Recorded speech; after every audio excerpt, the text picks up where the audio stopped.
Olá, eu sou Moisés Correia e este é o programa Outro Olhar. Veja nessa edição uma cobertura especial que fizemos na audiência pública sobre morte no trabalho, realizado pela Escola Judicial do Tribunal Regional do Trabalho do Rio de Janeiro. Encerramos o programa com mais um episódio do CECID Cena Aberta. Outro Olhar vai para o pequeno intervalo. Nos aguarde e voltamos já.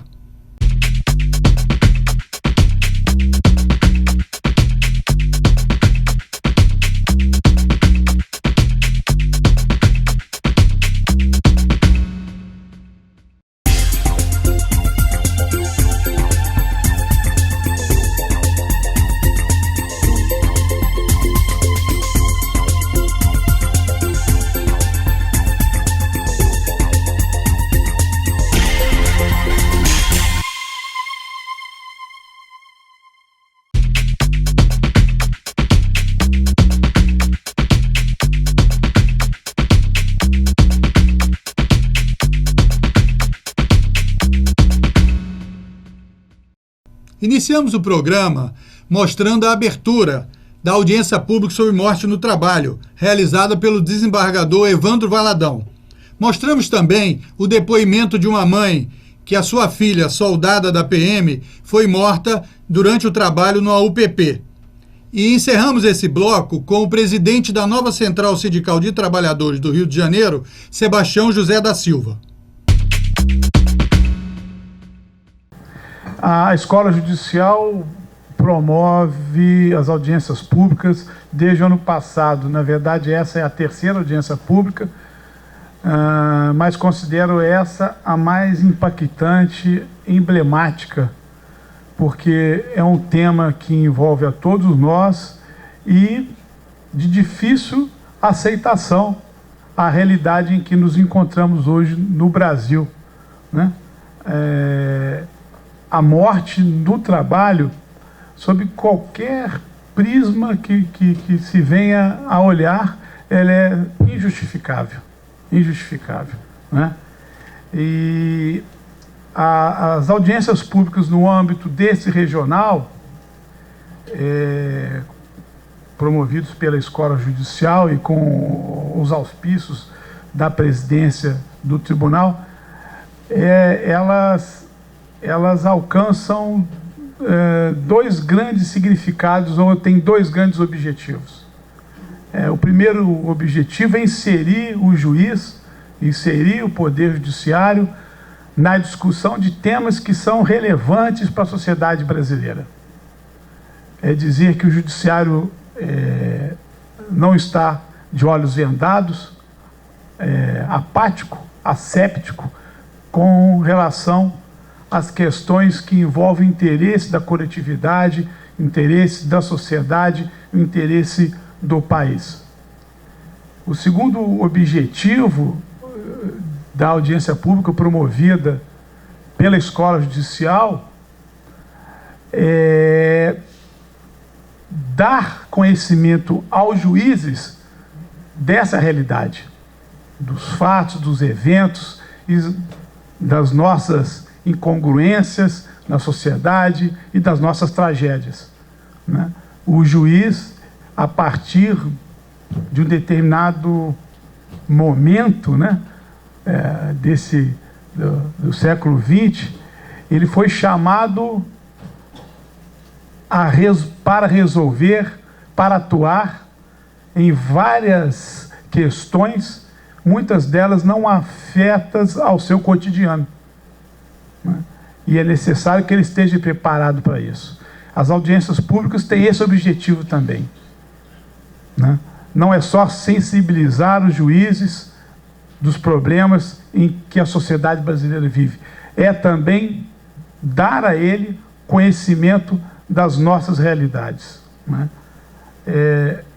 Antes de iniciarmos a audiência pública, eu gostaria de fazer um registro de agradecimentos. Eu queria agradecer à juíza Elisa Torres San Vicente, que é gestora regional do programa Trabalho Seguro, né, que contribuiu para a realização do evento.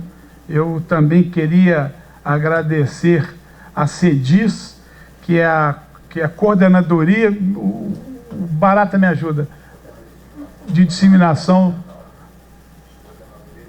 do trabalho e socioambiental. Aqui no tribunal eles inventam umas siglas difíceis, né? E a gente fica nessa dificuldade no momento desse.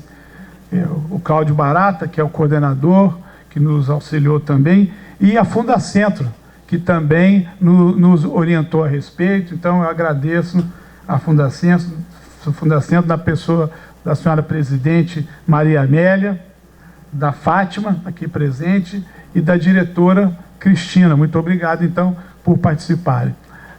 A audiência pública não comporta anunciar autoridades, né, presentes, então peço desculpas às autoridades presentes aqui, porque são também as autoridades convidadas para falarem, né? Então, desde já agradeço a presença de todos vocês. Meu nome é Maria Rosalina, eu sou a mãe da saudada Alda Rafael Castilho, né, que foi assassinado no Planetário, né, que foi em 2014, dia 2 de fevereiro. Diante de tudo que ele passou aqui, eu gostaria de perguntar: será que alguém sabe o que está acontecendo com a família de todos esses acidentados? Ninguém sabe o que está acontecendo com a família, né? No meu caso, não foi um acidente, foi uma morte fatal da minha filha, né? Com certeza, por falta de prevenção. Que a minha filha foi assassinada dentro de um container, né, fardada. Um container esse que eu fiquei sabendo que no dia antes houve um ataque. Então, eu acredito que tinha tudo para ter uma prevenção, né? Prevenção de alguém estar cuidando desse lugar, prevenção da minha filha estar armada adequadamente, prevenção desse container de ter uma segurança para minha filha, né? E isso não teve. E além de não ter tido a segurança, a prevenção desse acidente fatal que aconteceu, também não teve a atenção e o cuidado com a família, que é o que está acontecendo. Porque se eu não sabia que isso acontecia, eu fiquei sabendo a partir do que aconteceu comigo, né? Porque eu fui abandonada à mercê da sorte.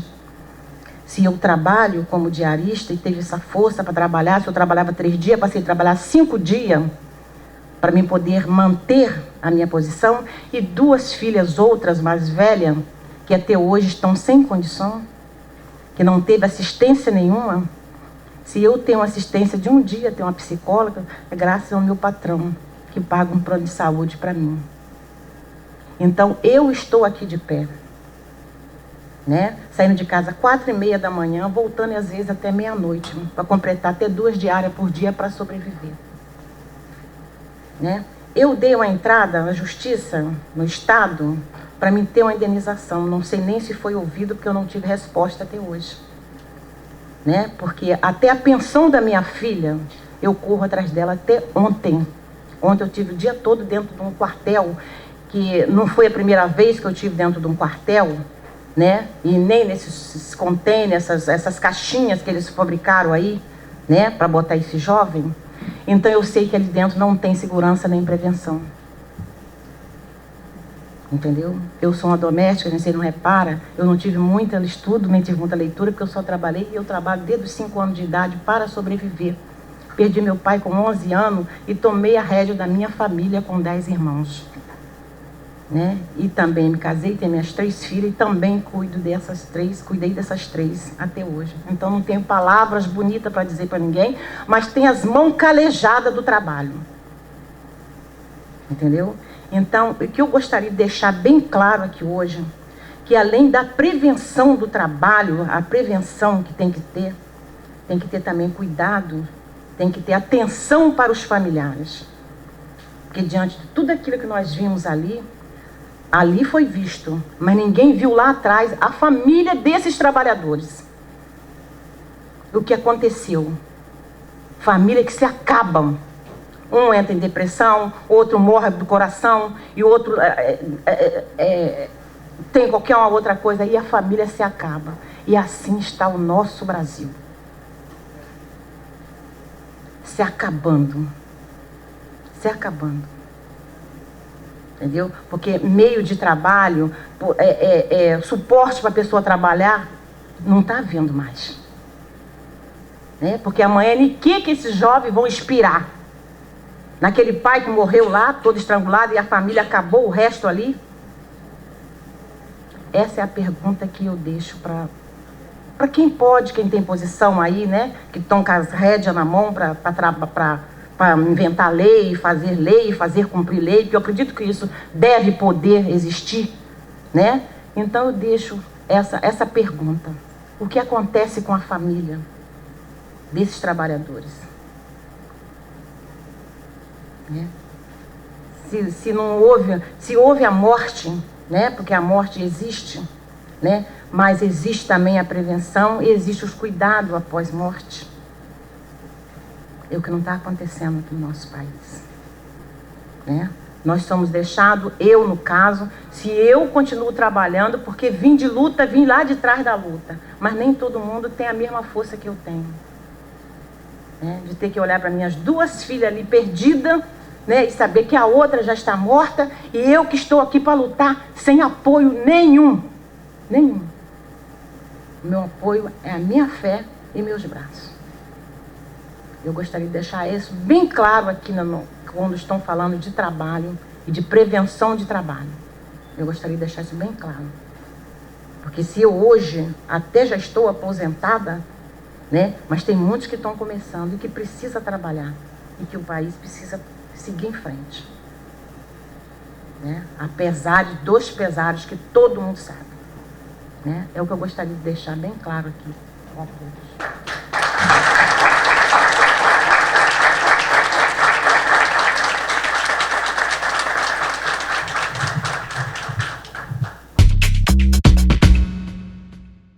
Eu sou presidente da nova Central Sindical de Trabalhadores do Estado do Rio de Janeiro e representante da nova Central Sindical no Conselho de Relações de Trabalho, do Ministério do Trabalho.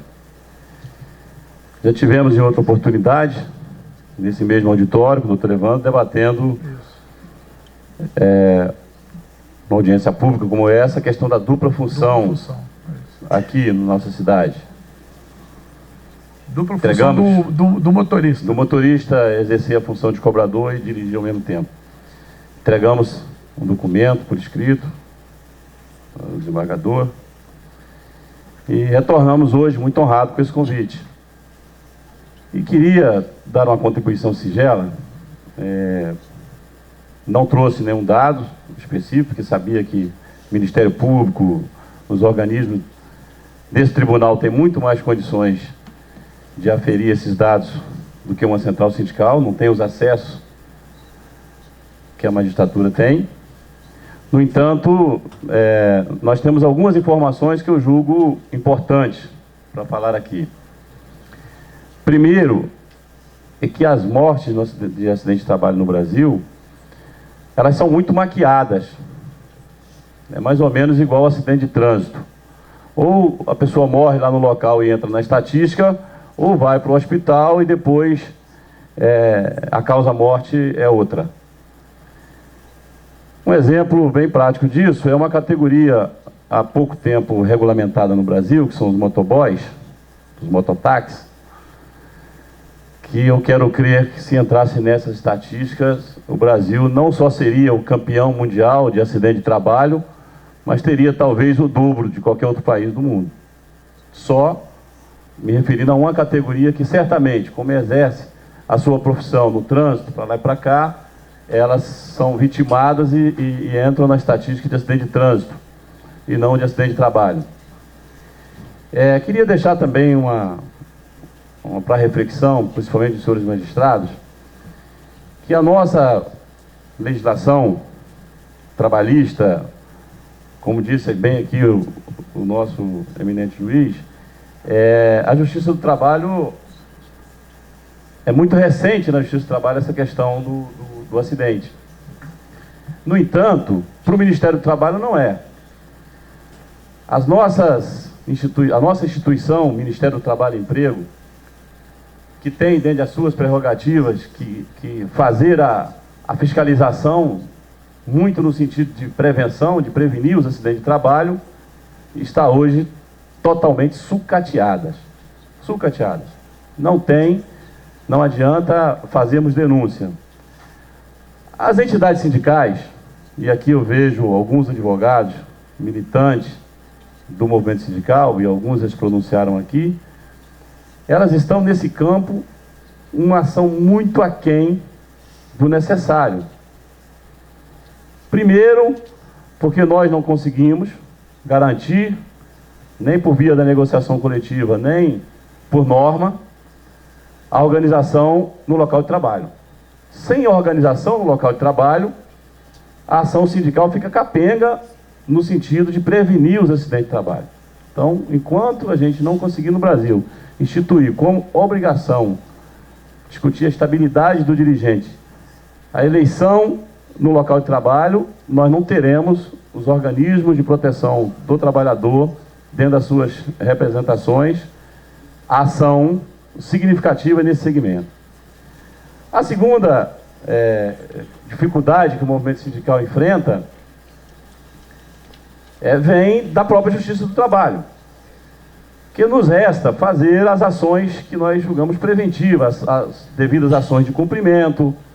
Exemplo vou voltar aqui, naquele dia eu disse aqui na presença dos procuradores que estavam aqui, inclusive um que tinha um inquérito civil público há mais de 10 anos, versando sobre dupla função, que ele disse que não tinha entrado com ação civil pública porque o sindicato anterior tinha uma cláusula na convenção coletiva que dava o poder do exercício da dupla função. No entanto, nós retiramos essa cláusula há 4 anos e o Ministério Público não entrou com ação civil pública. O sindicato entrou com 4 ações civil públicas, uma contra cada consórcio, em todas pedindo uma antecipação de tutela, porque o sindicato fica numa situação difícil. Primeiro, é legal ou não é ilegal a dupla função? Coloca em risco, quando eu estou voltando aqui, desembargador, a dupla função, porque eu queria abordar aqui o seguinte: o acidente de trabalho tem aquele que vitima só o profissional no exercício da sua profissão, e tem aquela profissão que o acidente de trabalho vitima outras pessoas, que é o caso dessa categoria que eu estou falando aqui. Exemplo, nós tivemos um acidente gravíssimo esse ano, final do ano passado, com o motorista da empresa Jabu, na Zona Oeste. As pessoas devem se lembrar disso. Ele passou mal no bairro de Campo Grande e atropelou 5 crianças, vitimando 4 crianças. E aí foi um acidente gravíssimo. O que aconteceu com esse motorista? Simplesmente ele desmaiou. Agora, bem recentemente, nós tivemos em Madureira um motorista que desmaiou no volante, entrou numa loja de comércio, se vitimou e vitimou outras 11 pessoas, ele fatalmente. E aí nós fomos no sindicato buscar a origem disso. Vossa Excelência, fique pasmo. Esse motorista, inclusive um da empresa Pegos, que é diretor do sindicato, está praticamente cego. Ele passou mal no volante, quando eles levaram para o hospital, foi ver, a diabetes dele estava 800. Então, doenças silenciosas, que na verdade, numa determinada profissão de risco, onde um acidente pode vitimar, além dele, profissional, outras pessoas, nós não temos na legislação a garantia de que os exames preventivos para a segurança dele, profissional, e da sociedade de um modo geral, sejam garantidos. É impossível, é inadmissível, num setor como esse, alguém está dirigindo um ônibus com a diabetes a 800. Um exame tão simples, dá uma furada no dedo e consegue se identificar. Cadê a regularidade dos exames ocupacionais? Cadê a fiscalização? Na verdade, eu estou falando isso para chegar e concluir dizendo o seguinte: hoje, o procurador disse muito bem aqui, os instrumentos que a lei disponibiliza para a proteção do trabalhador, elas são muito bem usadas para o empregador para responsabilizar o trabalhador pelo acidente. Muito obrigado. Muito obrigado.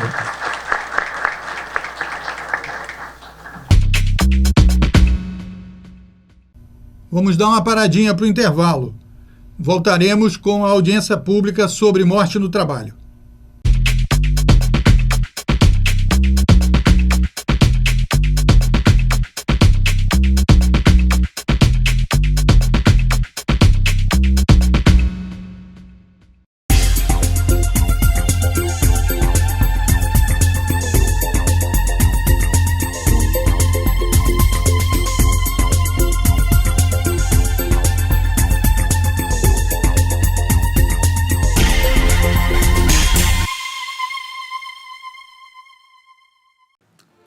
Olá, eu sou Osmar Prado e estou aqui para falar sobre algo muito grave.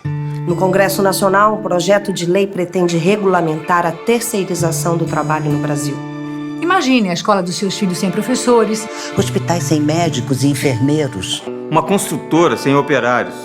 Todos substituídos por profissionais com menos direitos e garantias. A terceirização se dá quando o trabalho de alguém é vendido por um intermediário que lucra com isso. O projeto pretende autorizar essa prática de forma generalizada. O resultado será prejudicial a todos os brasileiros, pois os trabalhadores perderão direitos e garantias conquistados com anos de lutas. A proposta traz benefícios apenas para os empresários que usarão a mão de obra com custo baixo.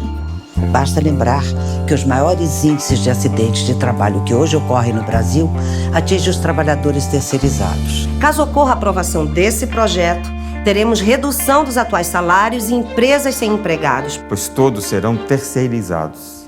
A terceirização existe para que a produção fique mais barata, o que pode acobertar o trabalho escravo no Brasil.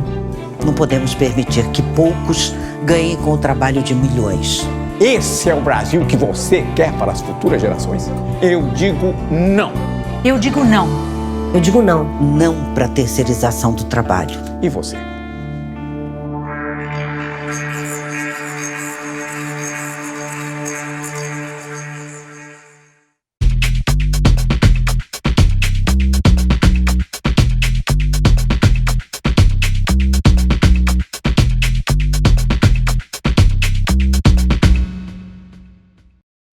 Dando continuidade à cobertura da audiência pública sobre morte no trabalho, vamos mostrar agora a participação do representante da Fiocruz, Dr. Francisco Pedra, e o encerramento com a juíza que coordena o trabalho seguro no Tribunal Regional do Trabalho da Primeira Região.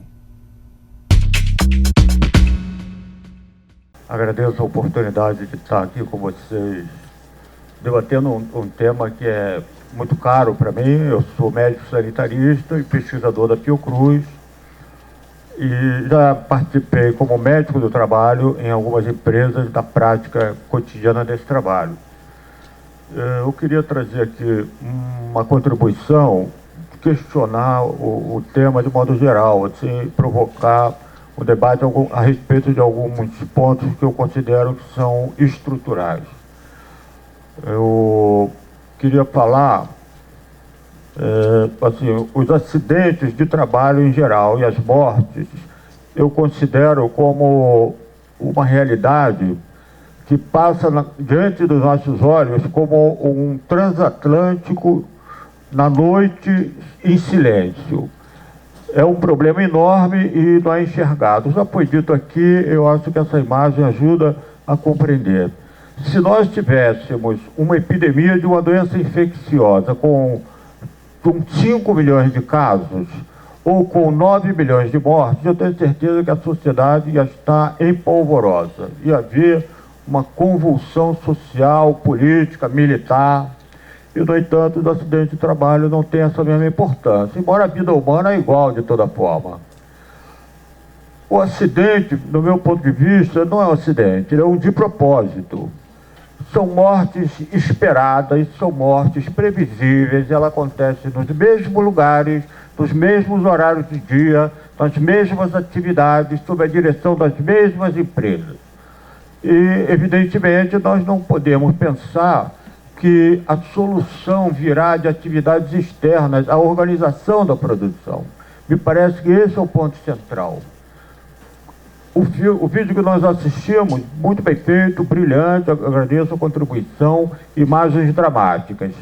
Mas eu tenho certeza que qualquer engenheiro, qualquer técnico, qualquer operário sabe prever que um guindaste, qual o peso que um guindaste pode suportar. Isso pode ser previsto. Então, nada que é programado errado na organização da produção poderá ser corrigido tão eficazmente na distribuição ou mesmo no reparo do dano. Quando um rio desce da montanha no nascedouro, ele vem com água clara, límpida, compatível com a vida. Ao longo do trajeto, ele deságua na foz, incompatível com a vida. E na Foz, nós podemos concentrar todo o esforço, mas nunca vai ser a mesma coisa que manter o rio limpo. E assim que nós temos que ver. O vídeo também nos mostrou uma outra experiência importante. É um vídeo comercial. É uma empresa que promove o seu serviço. Muito bem. Mas é externa à empresa. É externo ao planejamento central da produção. Então, me parece que a participação dos trabalhadores no planejamento da produção é um fator primordial. Empresas que organizam dobradinhas de turno, trabalhadores como os motoristas de ônibus que trabalham jornadas extensivas, os motoboys, não são mototáxis, os que morrem são motoboys, morrem 700 por ano na capital de São Paulo, são prestadores de serviço para o capital bancário, para o serviço financeiro, que exterioriza o risco e o custo e centraliza o ganho dessa atividade. Me parece que existe, ao contrário do que é falado de modo geral, uma cultura de prevenção, sim, arraigada, minuciosa, cotidiana, penetrante e perversa, que é a cultura de ocultar esses acidentes. Eu trabalhei em empresas em que eu tinha que policiar o engenheiro de segurança porque ele ocultava os feridos de mim. E vocês lembram que em 1966 a ditadura encerrou a legislação de proteção de estabilidade do trabalhador e promulgou a instabilidade do trabalhador. Durante esse período, no final da década de 60 e início de 70, o Brasil divulgava a ocorrência de 2 milhões de acidentes de trabalho. Era um escândalo mundial, o governo foi pressionado internacionalmente, e a solução foi uma solução cartorial. Interromper e dividir a fatia dos trabalhadores com até 15 dias de afastamento, e a partir daí e a emissão da CAT. A CAT em si passou a ser um instrumento de ocultação dos acidentes. A estratégia foi reduzir e até suprimir a emissão das CATs. Tanto é que ninguém seriamente hoje considera a CAT como um bom estimador das estatísticas de acidente de trabalho. Os PPPs, os PPRAs, os PCMSOs são cartoriais, são de papel. O médico do trabalho recebe R$5 quando ganha muito para fazer um ASO. Ele tem que carimbar, assinar e passar para outro. Não tem validade. Os médicos que trabalham no serviço público não põem o nexo causal com a empresa, porque não podem pôr, sob pena de serem acionados judicialmente pelas empresas. Ele vai ter que provar com recursos que não tem que aquele nexo veio da atividade laborativa do trabalhador. Não é uma coisa a ser resolvida pelo médico. E não é apenas também um imperativo ético. É claro que é um imperativo ético, mas é, antes de mais nada, um imperativo econômico, o imperativo de que a sociedade tem que criar organização suficiente para se confrontar com o empresário que vive em função e responde a soluções que preservam o seu ganho. Eles não poderão ser persuadidos, eles terão que ser compelidos. A sociedade, os técnicos, os engenheiros, os advogados, os sindicatos, os estudiosos, os trabalhadores, as mães, os familiares, as esposas têm que mostrar as suas histórias de vida. São seres humanos, não são números das estatísticas. Nós temos que criar aqui as mães da Candelária, que vão contar as histórias dos seus filhos, esses relatos dramáticos são importantes, mas muito mais grave é pressionar o indivíduo, como está no vídeo: você é o responsável, você é o culpado. Os caminhoneiros sofrem acidentes porque as empresas os obrigam a fazer horas extraordinárias de trabalho e ganhar. Quer dizer, são 2,5 milhões de trabalhadores que são forçados a fazer viagens de 2, 3 dias num tempo absurdo, impossível.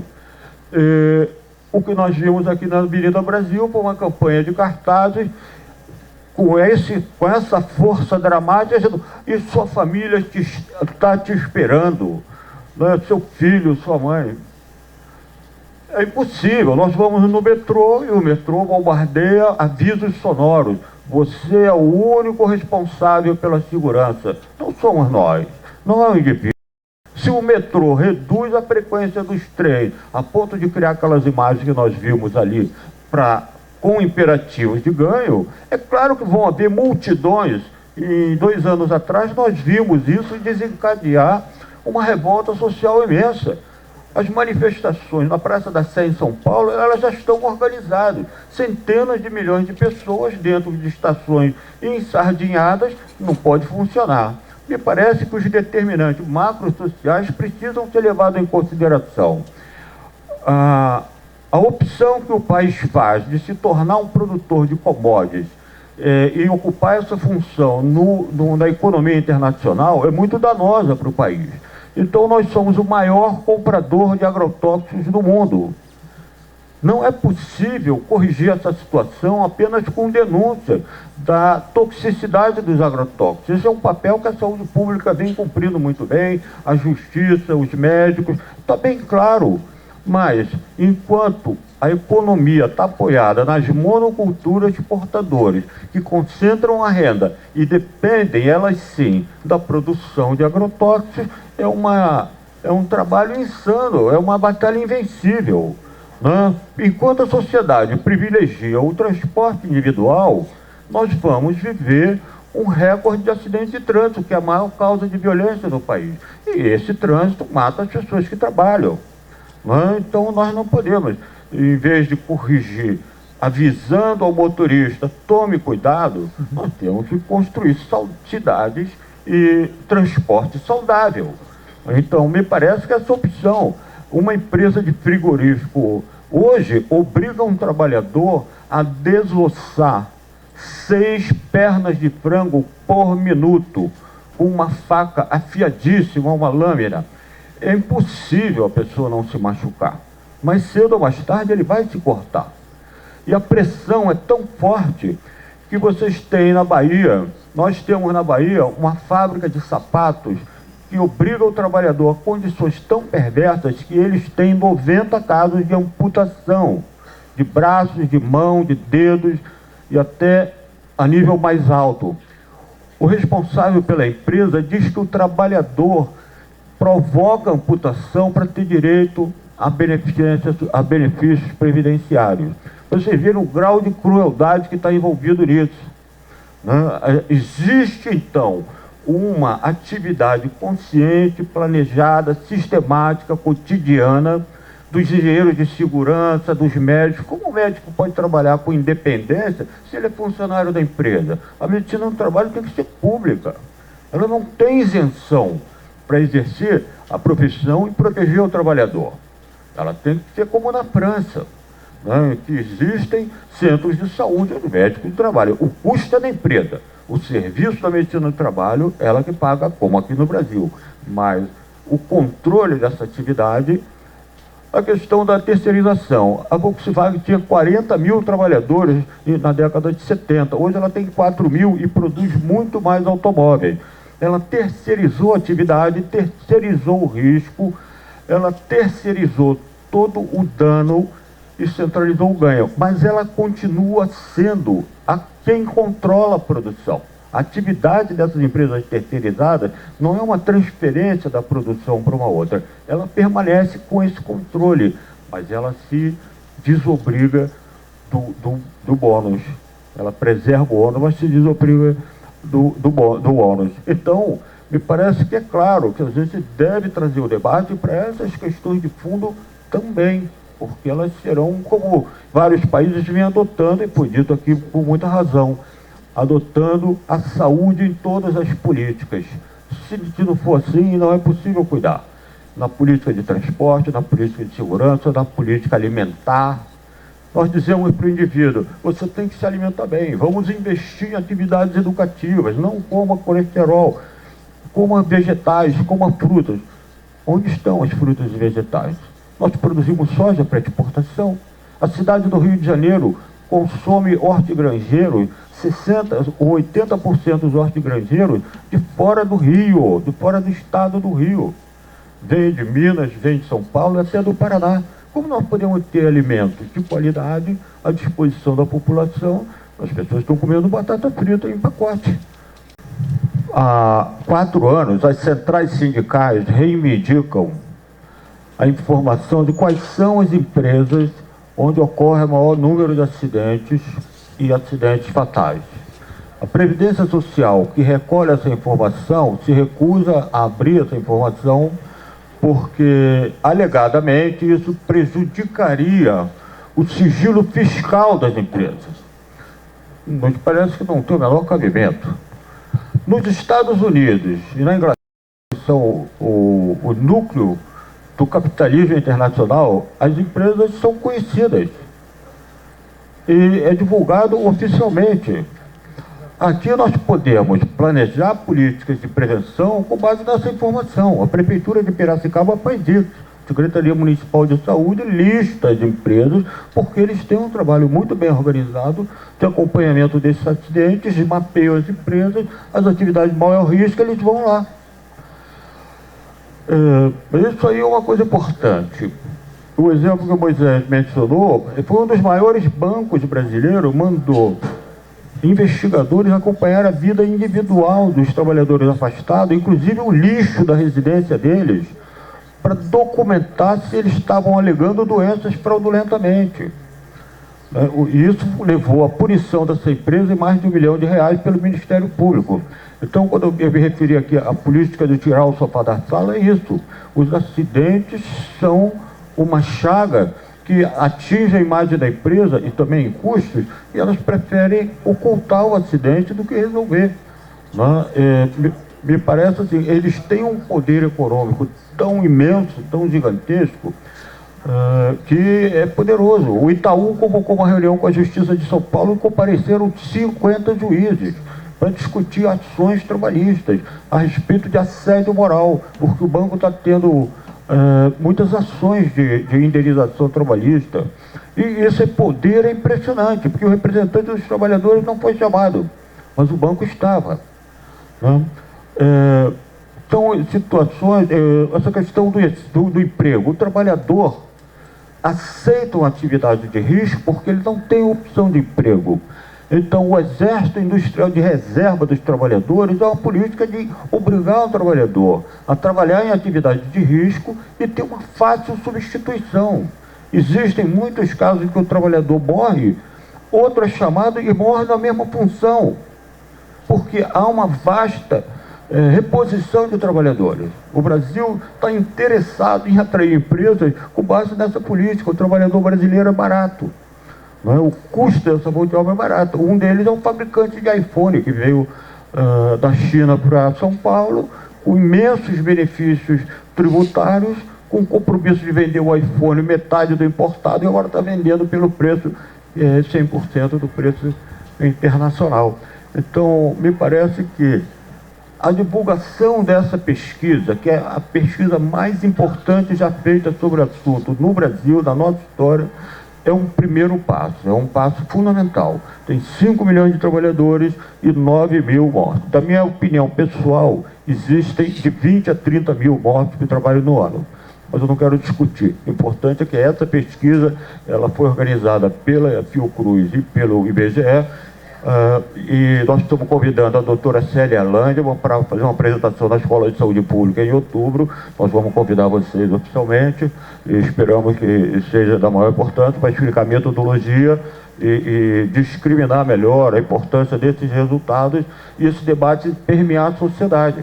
Porque ele, como eu mencionei aqui, mas não completei o raciocínio, se nós tínhamos 2 milhões de acidentes de trabalho em 70 para 90 milhões de habitantes, e hoje nós temos 5 milhões com uma população de 205 milhões, a situação é a mesma.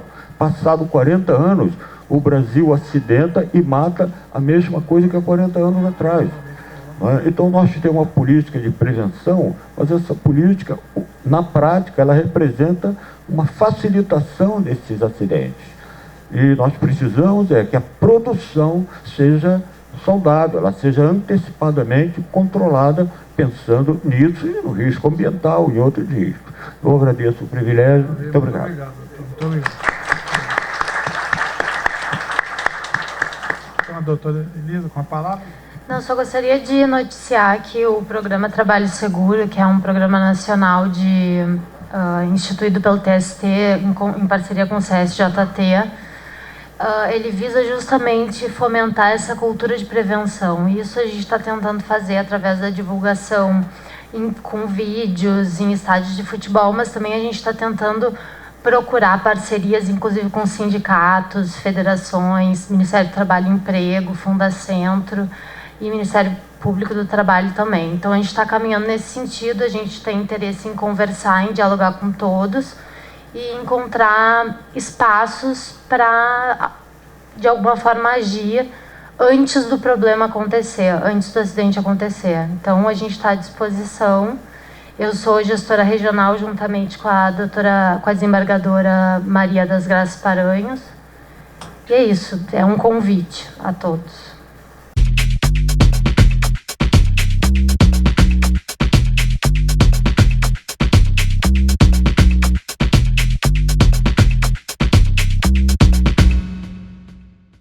Eu estou aqui para falar sobre algo muito grave.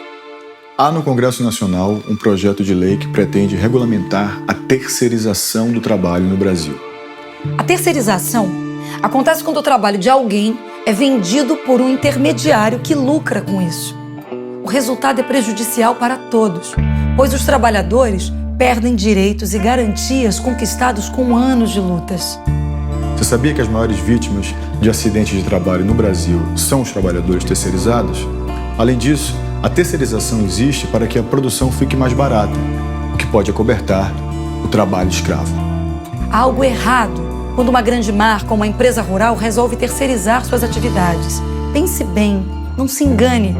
Atrás do discurso de modernização da indústria e do campo estão as piores formas de exploração do trabalho humano. A prática da terceirização pode estar associada a uma realidade muito mais sombria do que parece. Um produto na prateleira pode esconder uma triste realidade de exploração de um trabalhador. É este o Brasil que você quer para as futuras gerações? Eu digo não para a terceirização. Eu digo não para a terceirização. E você?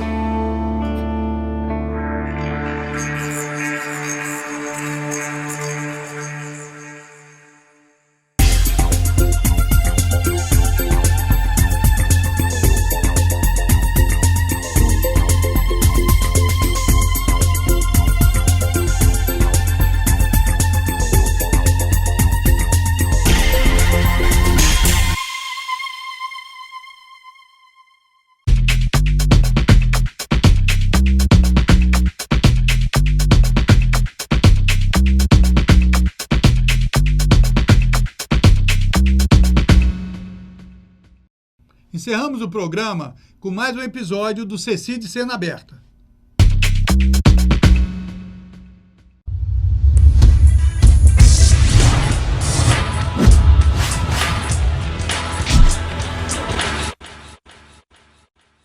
Olá, seja bem-vindo ao CECID Cena Aberta. As legendas são recursos fundamentais para apresentar a pessoa que fala. E olha a minha aqui com a logomarca do CECID. Mas para tornar esse recurso ainda mais atraente, que tal personalizá-lo?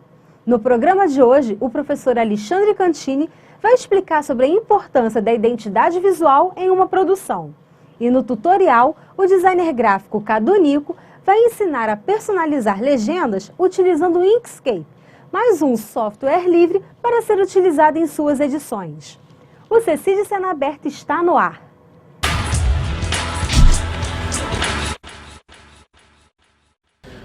Olá pessoal, estamos aqui com o Alexandre Cantini, professor da PUC, que vai falar conosco sobre identidade visual. Tudo bom, Cantini? Tudo bom. Então, e aí, cara, como é que você pode dizer em poucas palavras para o pessoal, fazer uma coisa assim, com um layout aceitável, umas dicas bem básicas para a gente poder começar a trabalhar com identidade visual de vídeo? Eu chamaria identidade visual de um artifício do designer para criar uma conexão lógica entre vários elementos que compõem um conjunto. Então essa talvez seja a definição assim, mais genérica e que não explica muita coisa. Então vamos dar um exemplo, né? Porque por parábolas a coisa fica um pouco mais fácil. Então se a gente for pegar, por exemplo, o filme O Senhor dos Anéis, é muito claro você identificar qualquer objeto que apareça em cena, a que raça ou a que etnia aquele objeto está ligado. Se é um elfo, se é um humano rohirrim ou o que seja, se é um anão. E, claro, isso foi feito de propósito, né? Então, o objetivo foi justamente o objetivo foi que a audiência batesse o olho naquele objeto e pudesse reconhecer. Porque num filme, as cenas estão se sucedendo, corta daqui, corta para lá, muda de um cenário para outro e a audiência não pode ficar perdida, né? Então, justamente para que ela se localize instantaneamente, então criou-se essa identidade visual, né? Essa identidade dos elementos que compõem ou que são utilizados pelas culturas, são desenvolvidos pelas várias culturas que permeiam ali, que povoam a Terra-média. Ainda dentro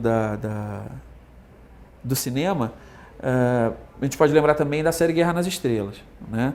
Cada filme do Guerra nas Estrelas tem 3 ou 4 grandes cenários, né?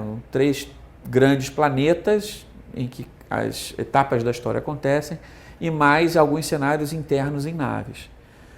E aí, novamente, você tem uma sucessão de cenas, troca, vai de um planeta, volta para outro, apresenta um grupo de personagens, depois volta para outro grupo de personagens em outro cenário, e nesse troca-troca a audiência não pode se perder.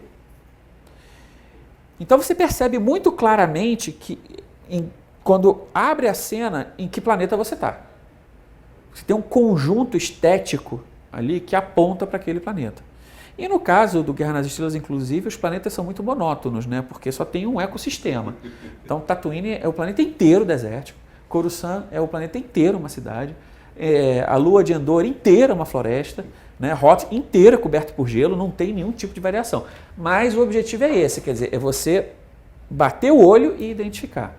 No mundo empresarial, né, que talvez seja o mais próximo da gente, a identidade visual está ligada a você criar, espalhar pelos vários elementos de comunicação daquela sociedade com o público, pistas que apontem para a marca dessa sociedade. Então você vai criar a logomarca da sociedade, a tipografia que vai ser utilizada, alguns elementos de cor e de diagramação também, né? Se a marca é usada mais num canto, mais no outro, se ela é centralizada.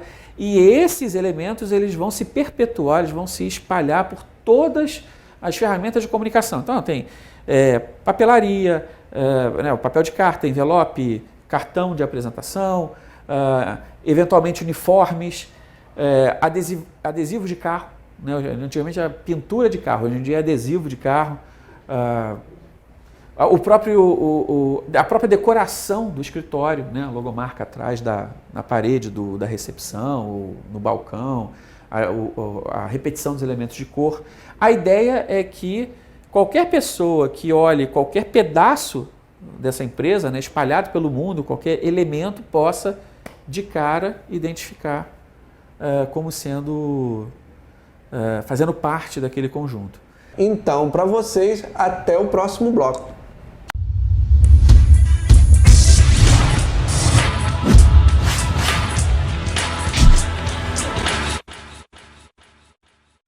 Entenda agora, no tutorial com o Cadu Nico, como personalizar as suas legendas utilizando Inkscape e deixar os seus vídeos ainda mais atraentes.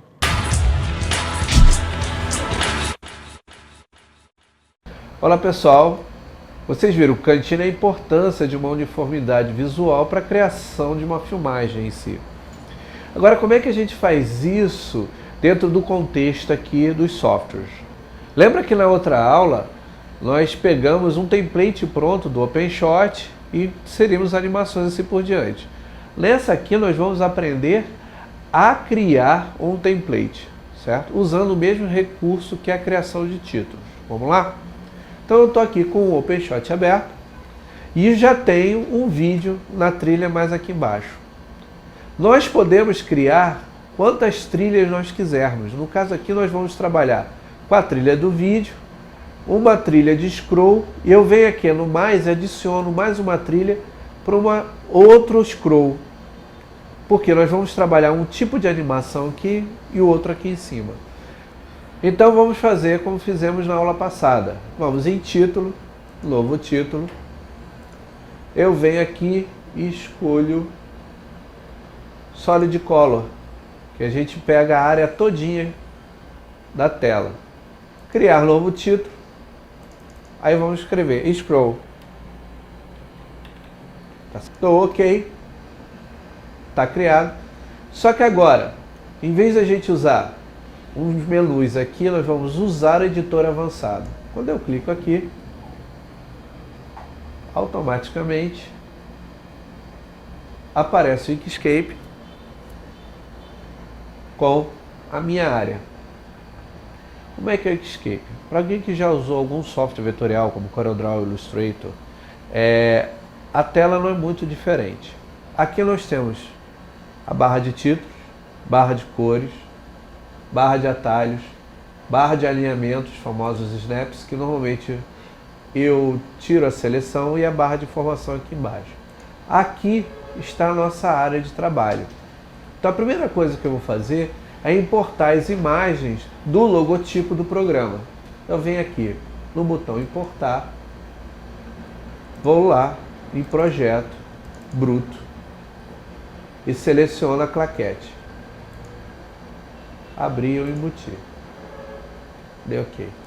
Posiciono a claquete onde eu quero. Vou importar de novo e pego o filme 1. Dou ok. Posiciono o filme 1 onde eu quero. Notem que ele ficou na frente da claquete. Como é que eu desço ele? Eu desço um nível aqui. Desci um nível. Agora importo de novo. Pego o filme 2. Abrir. Mando embutir também. Coloco mais ou menos onde eu quero.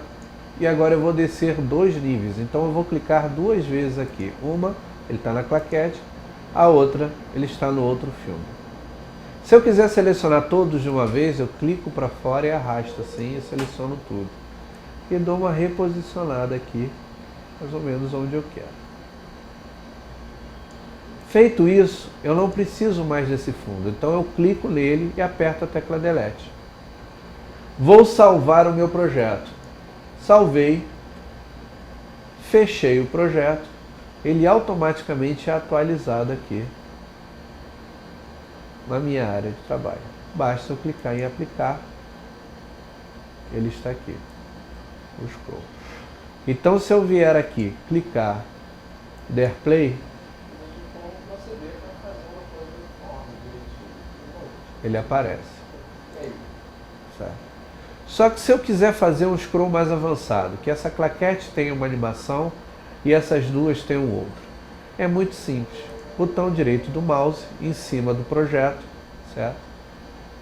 Editar título Inkscape. Eu pego esses 2 filmes, clico no primeiro, Shift no segundo e deleto. Só fica a claquete. Eu venho em Arquivo, Salvar como. Ele já tem uma área própria do thumbnail, mas eu não quero isso. Eu quero salvar na área de trabalho, projetos, bruto, scroll 01 e salvei. Dou Ctrl Z, recupero os meus filmes. Agora eu clico na claquete e deleto e salvo de novo. Arquivo, salvar como, não salvar, senão você vai salvar por cima. Coloco o scroll 02. Salvei. Volto para o OpenShot, botão direito, importar arquivos. Eu vou pegar o scroll 1 e o scroll 2 e vou adicionar na minha área de projetos. Só que agora aqui eu vou deletar o scroll antigo, parar no ponto em que eu quero, vou puxar o scroll 2 para ser o fundo, o scroll 1 para ser a frente e dou play. Notem que ele obedece direitinho às transparências. Então, estando tudo na hierarquia correta, nós vamos animar, fazer as animações independentes. Eu quero que o filme venha da direita para o centro e que a claquete venha da esquerda para o centro. Então vamos animar os dois como animamos na última vez. Eu vou puxar o scroll 2, jogar para cá, vou vir em propriedades, duração 1 segundo, apliquei, joguei ele para o início, vou animar e da direita para o centro, fiz. Agora eu vou pegar o scroll 1, fazer a mesma coisa, botão direito mouse, propriedades, duração 1 segundo, aplicar, jogo ele para o início, botão direito do mouse, animar da esquerda para o centro. Então se eu tocar a animação agora,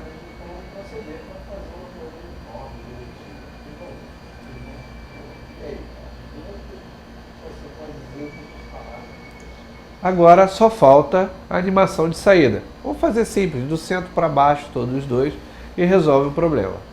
Então eu puxo o scroll 2, jogo para cá, propriedades,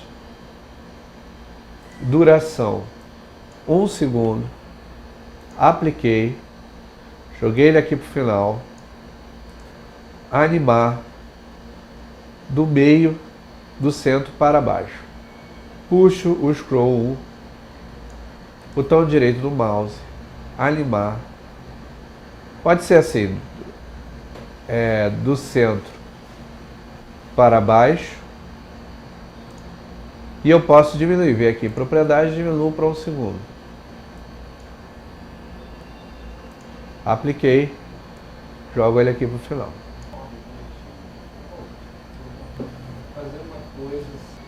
Botão direito do mouse, editar título no Inkscape. Então eu venho aqui na ferramenta texto, clico nela, clico aqui, escrevo Alexandre Cantini.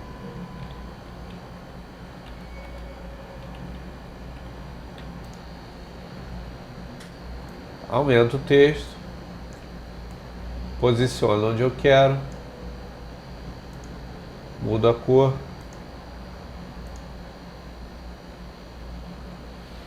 Eu posso também torná-lo mais gordinho, usar negrito, tá aqui negrito. Posiciono onde eu quero.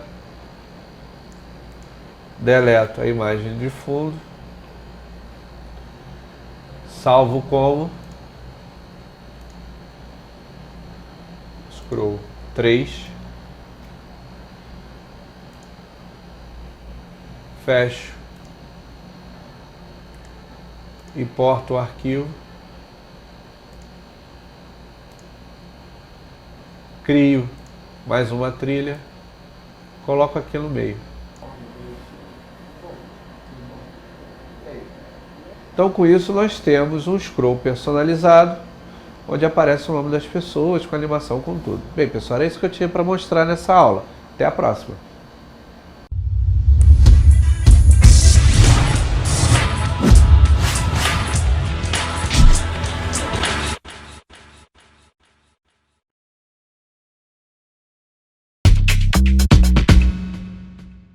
Outro Olhar fica por aqui. Até a próxima edição. Tchau.